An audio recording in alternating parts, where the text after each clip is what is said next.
usual. I should have saved it. I should have saved it for the 1 o'clock hour. Than usual. I should have saved it for the 1 o'clock hour because what is the theme at the shareholder meeting at Berkshire Hathaway? The Wild West. So it was a little South, you know, a little mini Pearl. A little Western thrown in there for good measure. Liz Clayman's coming up in an hour, but we're here right now. I'm Dagan McDowell, and you know who this lady is. I'm Tracy Burns, and I'm just shocked. We got it much earlier than usual. It's usually a 1:30 thing. Yeah, I'm totally off now. Yep. But we're taking your small business, your entrepreneurial questions. Pick up the phone and call us, 877-249-9626. You can always email us, yourmoney@foxbusiness.com. And, of course, again, at 1 o'clock, we've got Liz Clayman coming up. But how about right now, Tracy? This hour, we're taking your small business and entrepreneurial questions, so keep them coming. But first, here to help us, we have Kim Gold, founder of the coolest jeans, True Religion Jeans, and now president of another clothing company, Babacool. Kim, what a pleasure to have you here. Can you just give us a little background how you started? You woke up one day and said, I want to make jeans? I wish it was that easy. I actually had about 3 companies prior to True Religion, so it was a lot longer than people actually know about.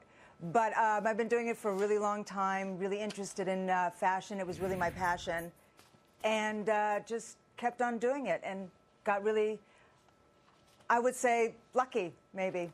But you're a working mother. You have children. You actually were working with your now ex-husband at the time. I mean, this was not an easy venture. The jean market, there's a lot of labels out there. And Kim, I don't know if you can see, but we're actually looking at some of the things you've designed for your new company, Babacool, as you talk.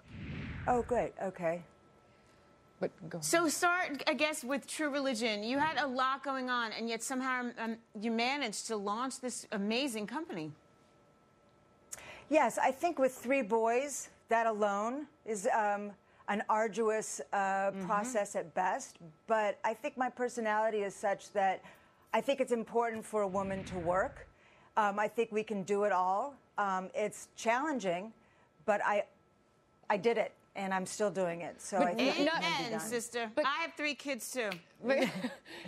Yeah. Thank you. And Lynette Calfani-Cox is one of our guests this hour. She's sitting over here giving us a hands up. 3 kids. I know that. Yeah. Kim, but you've gone through, you were behind starting True Religion, but then as a result of, you literally separated from your husband and the company at the same time, but you decided, I'm going to go out, I'm going to do it again. Like, how did you fund it? How did you get up the spirit and the energy to do it again and start from scratch? I think that's a really, really good question. I think that it really, starting over really enabled me to get through divorcing a company and a 17-year marriage. I think that it got me through probably one of the most difficult times. But as far as the funding, I was able to utilize my own funds by... You know, I was one of the largest shareholders in a large public company, True Religion. And I think that when you fund your own company, nobody's going to watch your money more than yourself because it's your own money. Right. So, and it's my dream. And I believe in myself. And I just wanted to do it. Every day was a new day to do the best that I can do for myself, my children, and you know, my passion, which is fashion.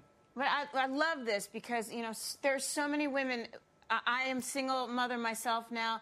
You get divorced, you start over. You need to hear these inspirational stories.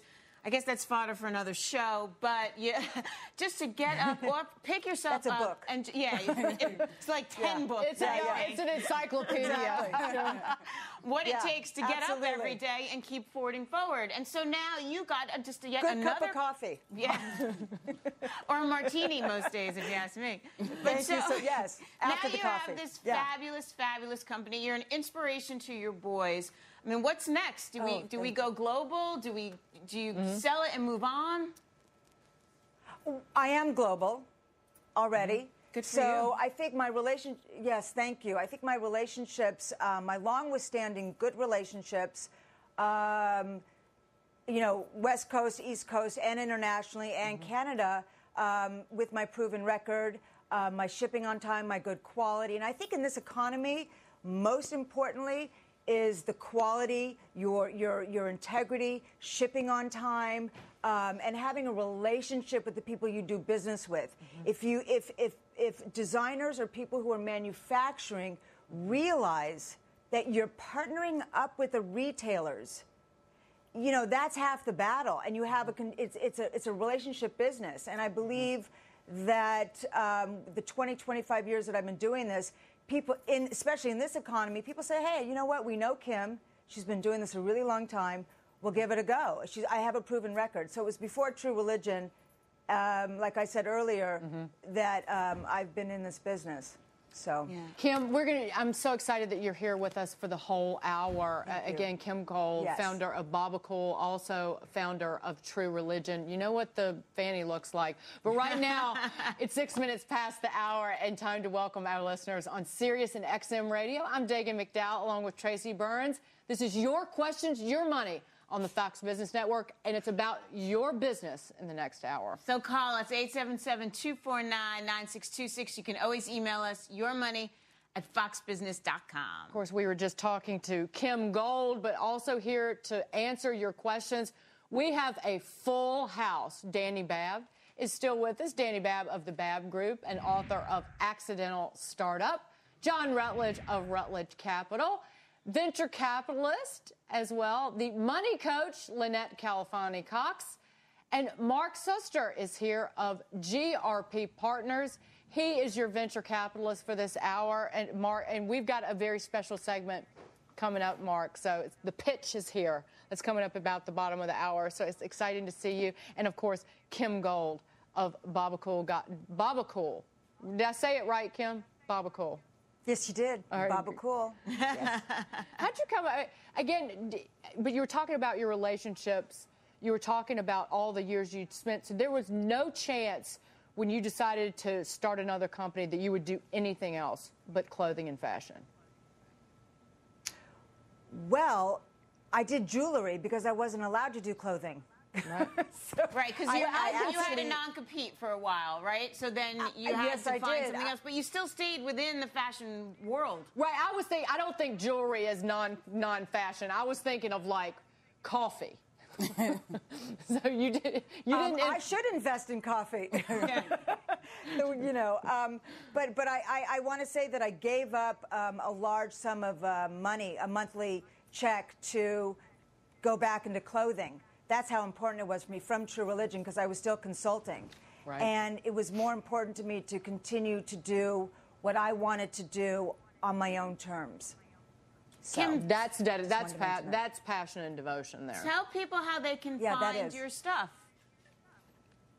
I'm sorry? Tell people how they can find your clothing. I mean, do we go online for it? Where do we get it now? Yes, you can go online. We're in pretty much all the top A doors. Like on the West Coast, you've got Lisa Klein, Fred Siegels, Ron Herman, Neiman Marcus. East Coast, I'd have to, you know, all the top A stores. You can go online, though. So probably the better way to do it. And give us your website quickly. It's www.babacool.com. Good. It should be Yeah, up. It's not. BABAKUL. Okay, you know what? We've already got the people stacked up, ready to ask some questions. Let's go to the phone. Let's go to the phone. Arlen, you're on the phone. You're calling from Georgia. What do you want to know? Go ahead. What I wanted to know was that how do I go forward in marketing a new recipe and getting that recipe protected? My wife has a wonderful recipe, and we've been sampling that recipe with a lot of different people, and we've just had rave reviews on it. And I just want to kind of get a little guidance on how do I go about marketing and getting it protected. That sounds like Mary from Arkansas. What is it though? What's the recipe for? Well, actually, it's a chicken salad that she has devised a wonderful recipe for, and we just want to kind of try to protect that if that is at all possible. Well, You can't protect a recipe, can you? Well, you know, the fact of the matter is when you put pen to paper and actually write something down, and you know I've written 5 books for adults and a series of 4 kids books, believe it or not, the copyright is already in your name. You can write it on the back of the match, napkin holder, all that good stuff. But to really protect something that you've written, whether it's a recipe, a book, magazine piece, etc., I would suggest you might go to the Copyright Office in D.C. You can get online and go there and protect some of that. Books, things of the titles, those are not trademarkable in and of themselves, but if you have a series, if you intend to maybe keep those recipes and do them longer and, maybe create a book of them, then you might, be able to trademark some of that. So at least start there. Dani, Dagan and I are old school writers, and back in our day, all we did was just mail it to ourselves in an envelope, stamped shut. Yeah. For patents, that doesn't work anymore. That's the old tried and true method. I did that when I was a kid, actually. Send myself stupid stuff in the mail and, think it was protected. But really, if you don't give away the secret and you don't tell anyone what's in it, as long as you're not telling people, I don't really see how anyone's going to find out, reverse engineer your particular product. So personally, I wouldn't worry too much. The classic case is Coke. Coke has the secret formula in the safe. They won't tell anybody, but everybody who's got a mass spectrometer out there could figure it out if they wanted to. But they've built a brand around it and a trademark, and so you can protect the name and you can create a market around it. But, chicken's already taken in terms of intellectual property, so I think it's a question of how you market your business more than anything else. Yeah, and go ahead, Arlen. And the other thing that I wanted to know was, how do I get in contact with people if I wanted to go ahead and mass produce this, someone to be able to, to kind of help push that forward? To mass produce it? Maybe. Go ahead. Maybe I should chime in there? Yeah, sure, Mark. So fundamentally, I'd be thinking this is before you want to go out and mass produce the product, you've got to actually prove that there's market demand for the product. So I would tend to be focused on getting some adoption of your product before you actually go out and try to raise money for it or even protect the recipe.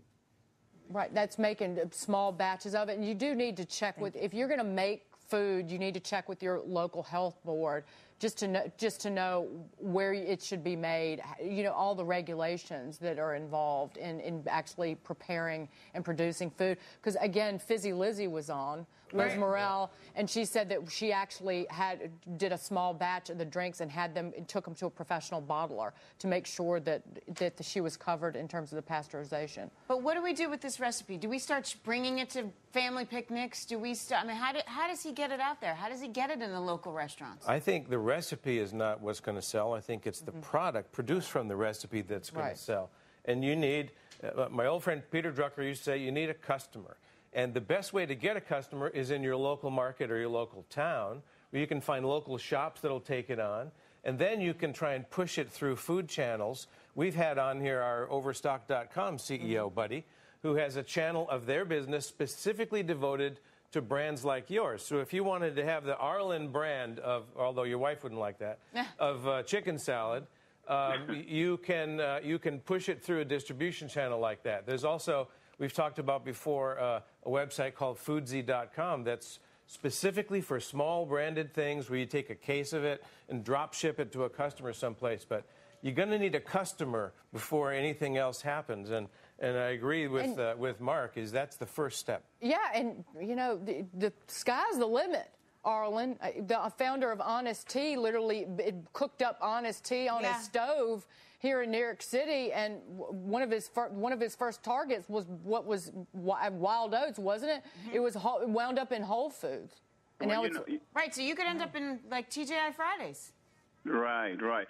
We've got a couple places that we want to market it, and some of them are at some of the delis, and we've been going around to different places to have people sample it. So I certainly will go forward in doing that, and I certainly appreciate kind of sound information. Thanks so much. Arlen, we appreciate you calling. Yay, Arlen. We just like hearing people who are inspired. That's why we're here. We want to hear from you by phone, by email. You know how to reach us. Well, in case you don't know how to reach us, Tracy can tell you. 877-249-9626. Or email us yourmoney@foxbusiness.com. We got a ton more to talk about. We're the only business network awake on a Saturday morning taking your calls about your entrepreneurial ideas. We'll be right back.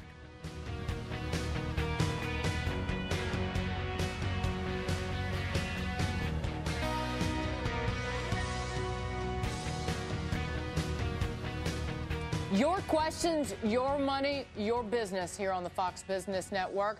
On the phone is Tiffany from Indiana, who has a question for Kim. Tiffany, go ahead.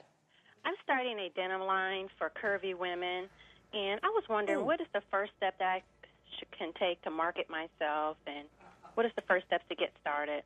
Kim, go ahead. Wow. You know what? That is a really good market to get into. I was the fit model for True Religion, and I would consider myself more of a curvier woman. And I think that first thing you need to do is what you're doing is you picked your demographic. Secondly, what I would do is find out where you can get your denim, where it's going to get manufactured. Do a mission statement on how you're going to distribute it. I think also most importantly, what your budget is. And go from there. But take it slowly. I think because people who don't know how to manufacture, people who are getting into a situation can really go under quickly. It's a lot more difficult than people really know. Where do you? So you need to before you worry about marketing it, Kim. What you're saying is you need to get all your ducks in a row in terms of where it's going to be made, and you need samples of the product first and foremost, don't you? So people so you have an idea of what these jeans are going to look like, how they're going to fit people. I think that if she's doing a curvier woman, I would start with one fabrication, and that's a stretch denim. Stretch denim is probably one of the best ways to fit a woman who's curvier. I would start with one denim, do only a couple styles, very narrow, very deep, secret of the trade. When you're manufacturing, don't put so much out there. Do 2 or 3 styles, one wash of your denim.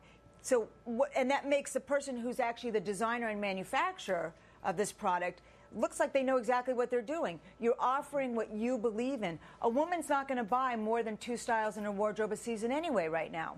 So keep it very narrow and focused. You'll watch your pennies that way.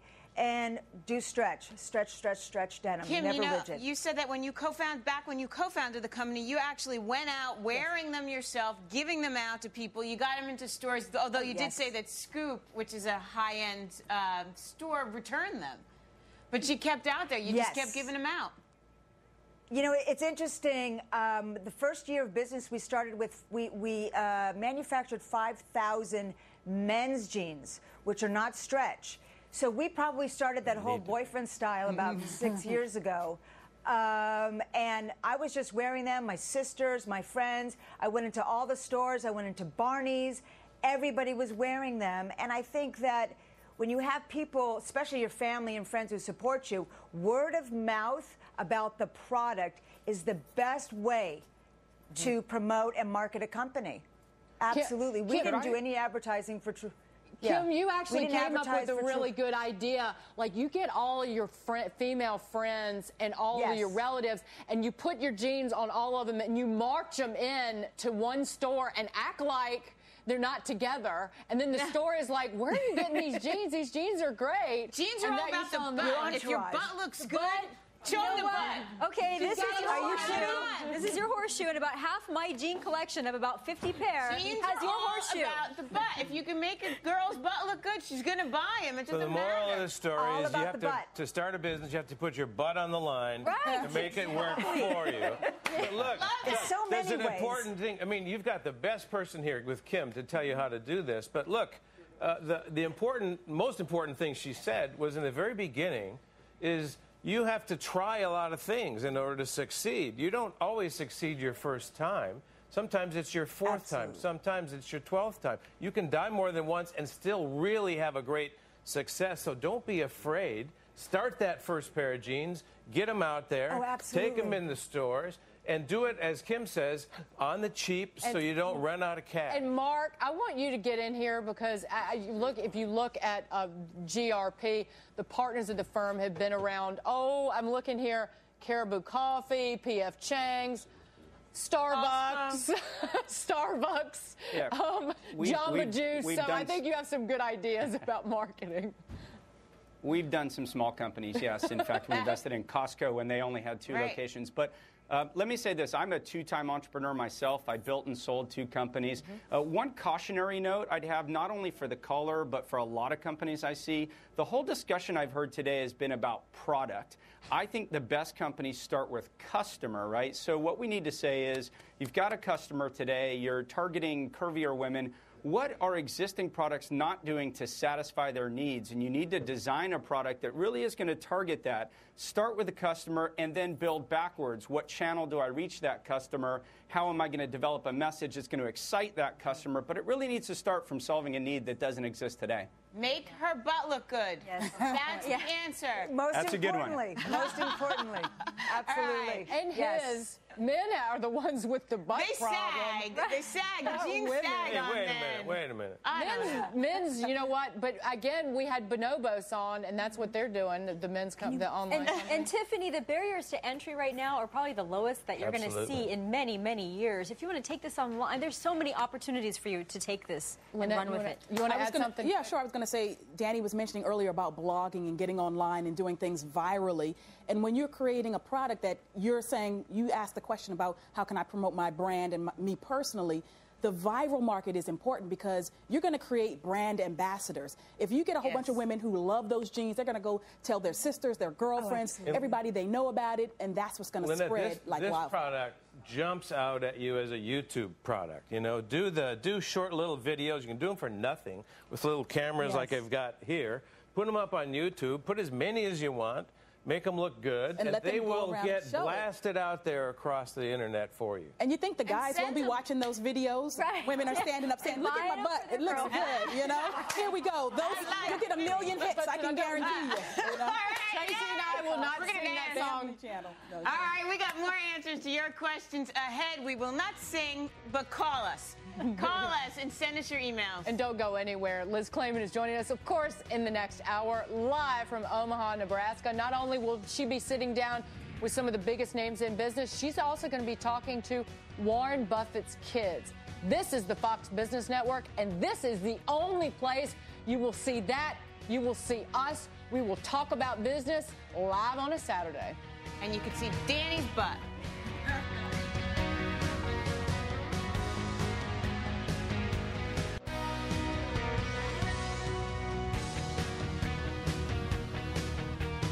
Welcome back, everybody. This is the Fox Business Network. Your questions, your money, your business. Right to the phones. Joan is on the line from New Jersey. Joan, go ahead, ask your question. My question is, how could I increase sales for my company? Joan, you got to tell us what it is. What do you sell? What do you make? What do you do? I'm a writer, and I developed therapeutic comfort cards, CALM comfort cards. They're therapeutic cards for every situation in life. Where you lost, whether in this day and age with the economy, I have one that's when the bottom falls out. When you're ready for a loss of a loved one, to how to be happy. Really very unique. And we went to marketing people, and they said it's a really neat niche. I'm not able to increase sales. I'm not real business savvy. I don't know much about business. One of the things I can write, and I know that they will sell. It's okay. how to increase sales. Sure. One of the things you might do with your cards is not focus so much individually on the retail market. You don't know, for example, when somebody's going to experience the loss of a husband, a grandfather, etc. I would go towards a market that services those folks who are experiencing grief. Grief counselors, hospitals, funeral homes, that kind of thing, because they have an audience where people have already suffered a loss, and those people might be more inclined to take your product and to be comforted by it. Mark, I want you to weigh in here because, again, some of the businesses that the partners at your company have funded are some of the greatest, brands that have come along in the last 30 years. Yeah, so let me say the following. I think the best companies are actually built by teams. And the caller, I think, has acknowledged that they potentially are the creative talent. But if you look even at, the success of Google, it was Larry and Sergey. If you look at YouTube, there were 2 founders. Fundamentally, what I would be looking for is why not find a partner who is good at the things that you potentially are not good at? So you know, ultimately this is a marketing challenge, right? If you've got great creative, you've got to reach a customer. So I would be looking to partner with someone who has the marketing skills, and particularly in this day and age, people who have social media marketing skills, because it's a low-cost way to spread viral marketing. So I think team, and that's what investors really look at, is do you have the whole package? I would also check out complementary may I add areas. to that? Yeah, Kim, go ahead. I think that is absolutely the crucial to find a good team. I've seen lots of people who have businesses where the creative person thinks that they can do it all. And I think the most important thing is the team. I have a partner who does operations. What it does is it enables me to do the best design possible. Not that I do have a business degree, but at the same time, my best efforts are at design. And when people realize that they're best at the creative part, find somebody that has the same dream that you have, but does something that you don't necessarily want to do or have or the ability to do so. So I agree wholeheartedly. John, this is a theme, Dani, and we'll have to get to you, but we've heard this before. We heard it with Fizzy Lizzy. She said, I created the juice, but I needed somebody to help me, you know, with the other ends of it.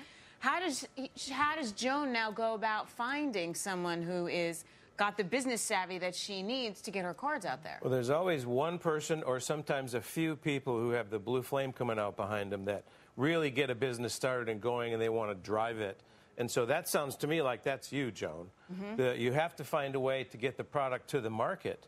And maybe you can use other people on your team who are better at the distribution side of it, who know how that market works. I agree with Mark. I think the social media thing on the pull for this is going to be an important part of the market. I actually know a guy in China who's doing a similar product where they sell messages like you're writing on cell phones that have a charge attached each time an instant message is clicked out. So there may be lots of ways of getting the product out.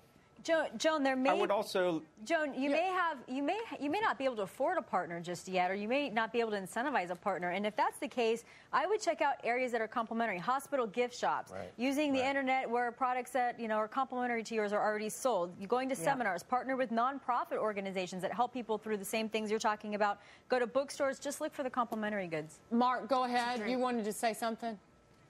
Yeah, I was just going to say, in the modern world, a lot of what the success is even looking at the new media for distribution, so mobile phones. So there's an example company in Los Angeles here. It's called MoGreet, and what they are is mobile greetings, right? So maybe there's opportunities to find partners like these that already have distribution, they already have the ability to send this out, and you can take creative and potentially push it through a channel like that. Mark, thanks for that. Good point. Very good. That was great information all the way around. More of that. More about what you want to know to grow, start, grow, or build a business. You know the number, in case you don't? 877-249-9626. Or email us yourmoney@foxbusiness.com. This is the Fox Business And coming Network. up, the pitch. You won't believe this idea. Mark Suster, our venture capitalist of the day, is going to weigh in straight ahead. And, of course, we have Warren Buffett's children at 1 o'clock.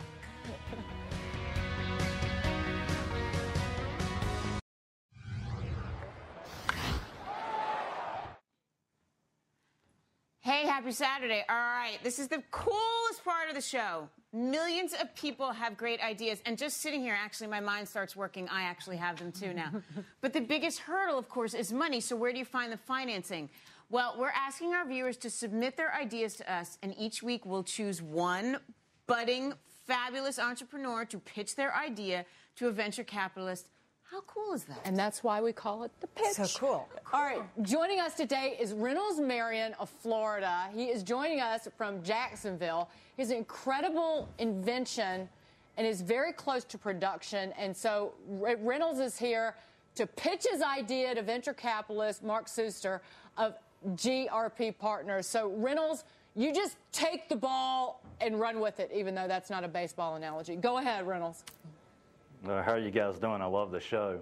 Oh, good. I'm not sure if there's video or pictures of what we're building, but basically what we've designed is the world's first combination between a surface craft and a submarine. Basically, you can step off the dock. The boat has 500-mile range, 30 to 40-mile-an-hour speed, but it can also carry variable cargo of about 6,000 pounds. but it is also a true deep diving submersible. In its production form, it can dive to about 1,200 feet and, of course, resurface and recharge its own diving systems. What makes that important is understanding how the world operates today. For example, if the U.S. military wants to deploy even a single small submarine, they have to bolt it on the back of a $3 billion launch and recovery platform. Transversely, with a hypersub platform being able to operate autonomously, many different hypersubs for only 1/10 of the cost could be deployed globally, giving our nation subsea reconnaissance presence. But the same is true even for oil and gas. When the oil and gas tries to operate a manned sub or even a work-class ROV offshore, they have to carry it on a much larger vessel with a 35-man crew. So you have a significant upfront cost and a significantly, high daily and hourly cost. And we believe that by combining it all into one operating package actually could give us utilitarian-type access to all of our subsea needs, including port and harbor security, charter, military, et cetera. All right, Mark, you go ahead and just ask away. Whatever you want to know, whatever you want to say, you take it. That's great. Well, listen, as an investor, all investors really care about very few things when they start looking at a company. I'm going to summarize those by the 4 M's. We care about management, we care about market size, we care about momentum, and we care about money. Okay, so let me just start with those. The single most important thing in any investment we make is management. I'd love to know about your personal background and your management team and what's unique about it that's likely to make this successful. Well, I started originally designing this when I was 11 years old, so it's something that I've trained and educated myself on from a marketing and design standpoint moving forward. We've also been able to successfully team ourselves with very successful businessmen in all of the different market industries, such as military and oil and gas. So our management team is, very solid, very tight, very well-rounded, and it's actually given us the ability to basically get to the point to where we are now. One of the nice things about our management team, however, is it really extends beyond just the individuals working in our building each and every day. It really includes great companies like Seamagine Hydrospace Corporation, who currently builds probably some of the best machines out there in the subsea environment. But it also includes, in my opinion, even people like the Commerce Department, who have been working diligently with us, helping us to get, in front of international clients. And as a result, we've, received visitors from Israel. We have a delegation coming in from India, and constantly pushing and trying to see how we could penetrate the market. So we feel like we're pretty well balanced with who we've been working with. Mark? Wow. Okay, so the second thing I'd be looking at is market sizing. I'd love to know what a unit cost is of, and not your cost to produce necessarily, but the price that you would expect to sell this unit for.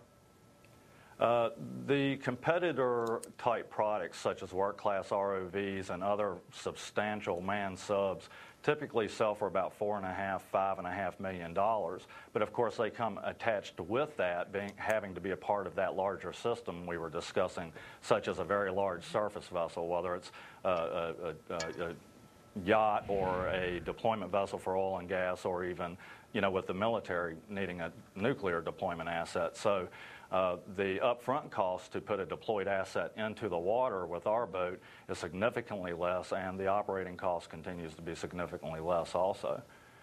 Mark? So the market sizes can be considerably. Okay, well, unfortunately, I didn't hear specifics about what your price would be, but maybe you could address that. But also talk about the segments. I mean, we've heard some of the segments, the uses of it sound very good. So when I look at, for example, defense or Coast Guard, oil and gas, where are you going to get the traction first? Because the companies that tend to fail are the ones that go after everybody all at once. Which ones do you think adoption will come first? We believe actually the first one will probably be oil and gas. We know that we've already gained traction with the oil and gas minister in India as an example, which that's secondhand information coming to us from a gatekeeper.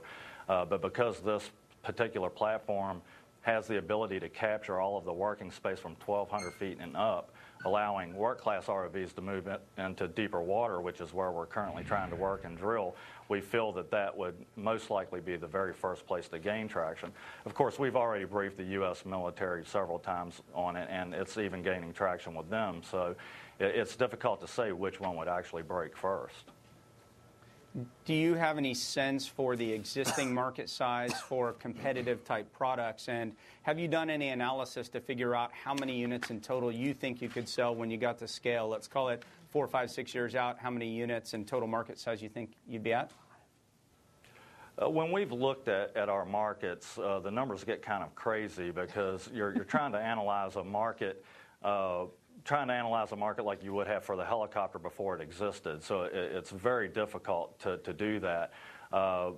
We believe that within the first year, quite easily, we would sell at least 6 units and about 20 units at least the second year, and primarily because of the economy. The oil and gas industry alone could quite likely save nearly $10 million per hypersub that it actually deploys.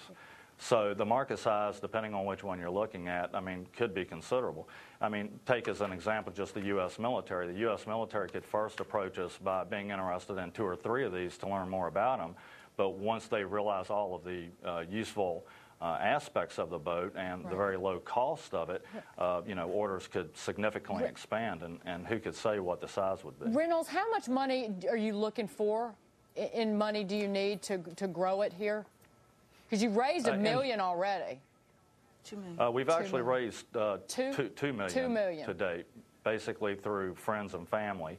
Now we're at the point where we want to get into final engineering and build what we call a production hall 1. We can get there through one of 3 numbers. $1.5 million is the one that we typically look at because of the expense of the money, especially today.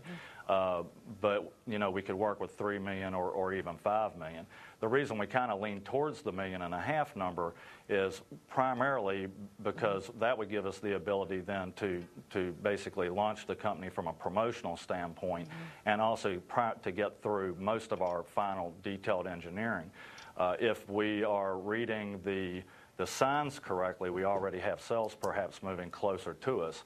We feel that if we could secure a few sales contracts, the free cash flow position of each boat sold is close to about $2.3 million. And so we feel that we could use the $1.5 million to get us into a position to sell and then be able to leverage a free cash flow position on the sale of the vessels, avoiding a larger investment at an expensive cost. Mark, your verdict.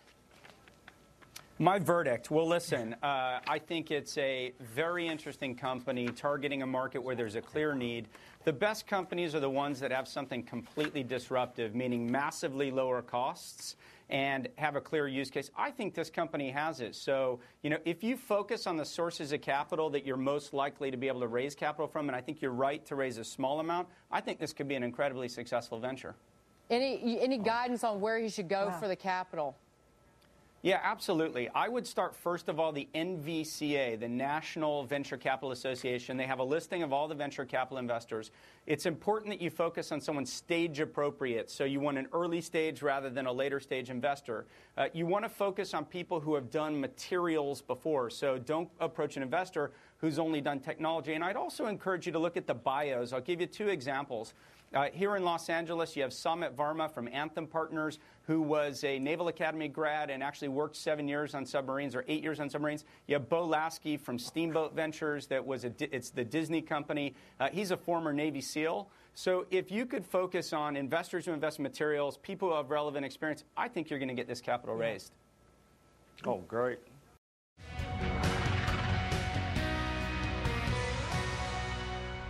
Right to your questions, right? Yeah, welcome back. Happy Saturday. On the phone, we have Marielle from Connecticut. Hey, Marielle, how are you? Hi, how are you? I'm fine, thank you. What's your question? Well, this was a question more for Miss Gold. If you could describe I'm so excited. The opportunities for business and fashion and the way those two mix. Because I'm going to be studying business next year. I'm off to Georgetown, and I've always loved fashion, so a way I can mix those two would be wonderful. That is a great question. Because I was basically born to do fashion, it was my passion, I decided to go to business school. And I think that is absolutely imperative for you to do, is take both classes.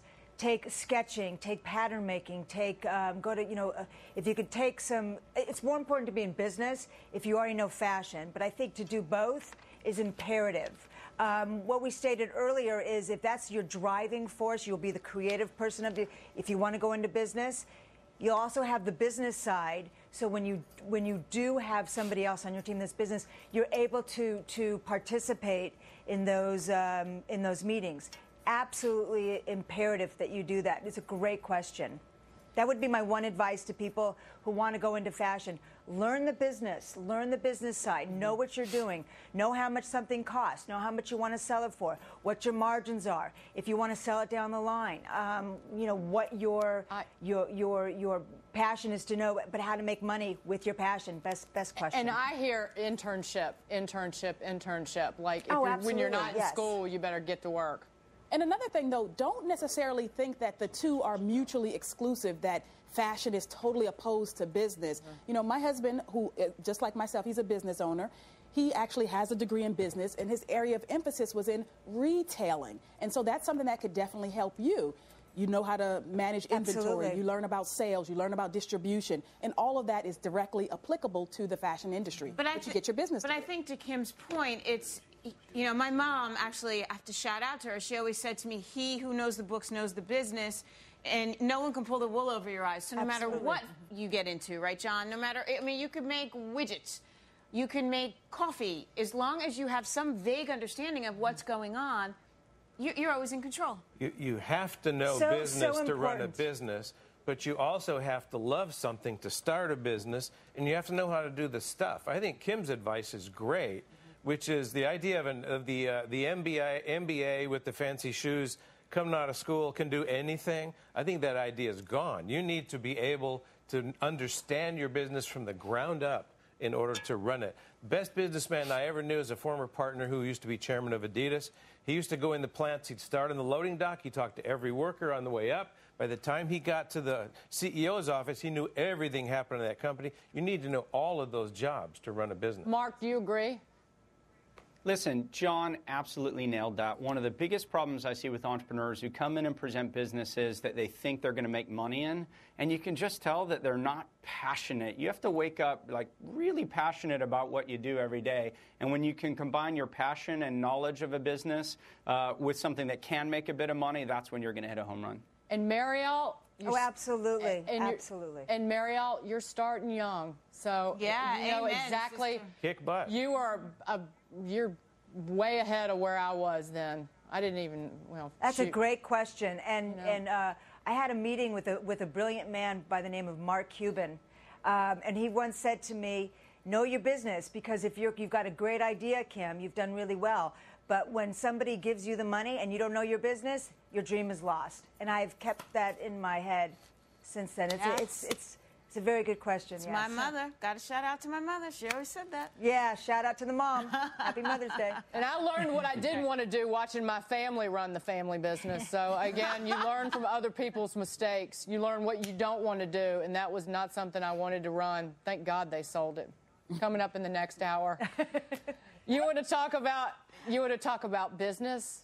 Talk about Berkshire Hathaway. Nearly about 80 companies, Tracy. It's everything under the sun. Insurance, Dairy Queen, Clayton Homes, you name it, he's done it, and we're going to cover all of that. Liz Clayman has some very special. And that in and of itself, I keep saying it's the Woodstock of capitalism, but that event in and of itself is inspirational. People are excited down there. And it's good stuff.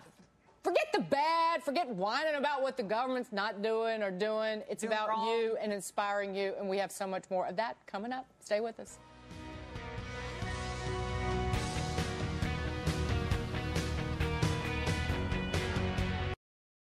Welcome back to the Fox Business Network. It's Saturday. Happy Saturday. Dagan, give me your...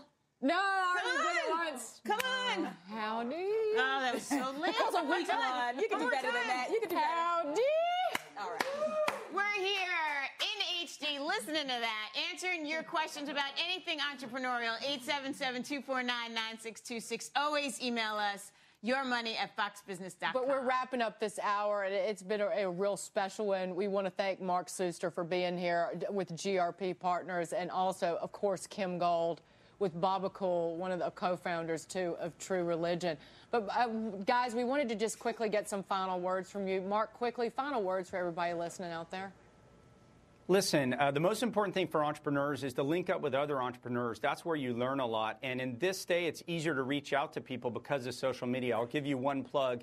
M. Suster, M-S-U-S-T-E-R, on Twitter. If you look me up, I post on the topic, and I can point you to other people who post on the topic. In social media, reach out to other entrepreneurs. And you were following, actually, Mark Cuban, weren't you not? He's one of your... on Twitter? Oh, on Twitter, yeah. I absolutely follow Mark Cuban. He writes great on the topic. People like Fred Wilson and Brad Feld. There's great people, great advice. I can help connect you. See, Kim? The world comes together. 6 degrees of something. That was 1 degree of Mark Cuban. Kim, final word from you. Oh, follow your dreams, but be smart about it. Absolutely. Kim, it was great of you to be here. That's what I want to say. Kim, that was very short and sweet and well put. Kim Gold of Babacool, Mark Suster of GRP Partners, Dani Babb and John Rutledge, always here, always fired up with incredible ideas. Lynette Calfani-Cox is sticking around for the next hour because you know what's coming up? Liz Clayman live from inside a Berkshire Hathaway shareholder meeting. She's got an incredible guest lineup. So much more straight ahead. Yeah, we'll be right back.